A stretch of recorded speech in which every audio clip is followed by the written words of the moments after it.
Hello everyone, welcome to the channel. In this video, I will show you how to AirDrop files from your Mac to your iPhone. Let's get started.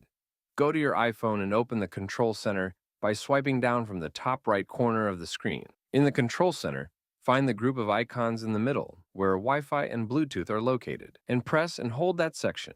Make sure to set AirDrop to Everyone for the best results. Click on the AirDrop icon and set it to Everyone. This ensures that your Mac can be discovered even if you're not a contact on the iPhone. Next, go to your Mac, select the file you want to AirDrop, then right-click or click with 2 fingers on the file and choose Share from the context menu. You'll then see a pop-up menu.